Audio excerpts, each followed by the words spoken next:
खंडणीसाठी ice cream विक्रेत्याचे अपहरण करणाऱ्या दोघांना तालुका पोलिसांनी ठोकल्या बेड्या, झाडाला बांधून केली होती बेदम मारहाण.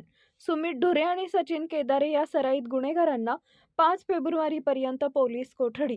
खंडणीसाठी मंठा रोडवरून आईस्क्रीम विक्रेत्याचं अपहरण करत त्याला झाडानं बांधून बेदम मारहाण करणाऱ्या तिघा अपहरणकर्त्यांपैकी दोघांना जालना तालुका पोलीस ठाण्याच्या पोलिसांनी काल सापळा लावून जेरबंद केलंय.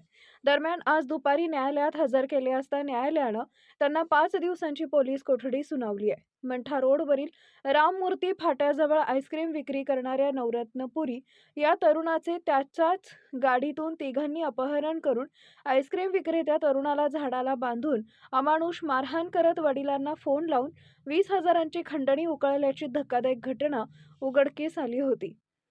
या प्रकरणात अज्ञात तिघा अपहरणकर्त्याविरोधात तालुका जालना पोलीस ठाण्यात गुन्हा दाखल करण्यात आल्यानंतर काल सोमवारी पोलीस निरीक्षक संतोष साबळे यांच्या मार्गदर्शनाखाली पोलीस उपनिरीक्षक दिगंबर पवार, पोलीस हवालदार सचिन आर्या, विशाल काळे आणि राम शेंडीवाले यांनी सुमित ढुरे आणि सचिन केदारे या दोघा सराईत गुन्हेगारांना बेड्या ठोकल्या आहेत. दोघा आरोपितांना आज दुपारी न्यायालयात हजर केले असता न्यायालयानं त्यांना 5 तारखेपर्यंत पोलीस कोठडी सुनावली आहे.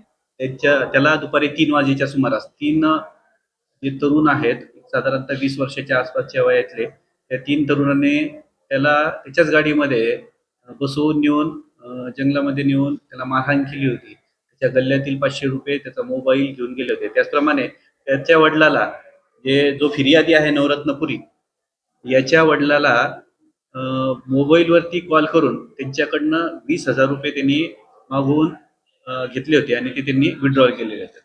तर हा जो येथील फिर्यादी आहे नवरत्नपुरी याला मारहाण झालेली होती, त्यामुळे तो संजीवनी हॉस्पिटल येथे उपचार घेत होता. त्याच्या जबाब घेऊन आम्ही सदर गुन्हा दाखल करण्यात आलेला आहे. गुन्हा रजिस्टर नंबर 33/26 हा BNS 309/4 308/5 137/2 118/2 351/4 3-5 याप्रमाणे दाखल करण्यात आलेला होता. परंतु यातील जे आरोपी आहेत, एक नंबरचा जो आरोपी आहे सुमित ढुरे आणि सचिन केदारे आणि तिसरा एक आरोपी आहे, सध्या तो अजून पकडला गेलेला नाही आहे. तर सुमित ढुरेवरती यापूर्वी अशा प्रकारचे गुन्हे दाखल आहेत, मान्य न्यायालयामध्ये दोषारोप दाखल आहेत.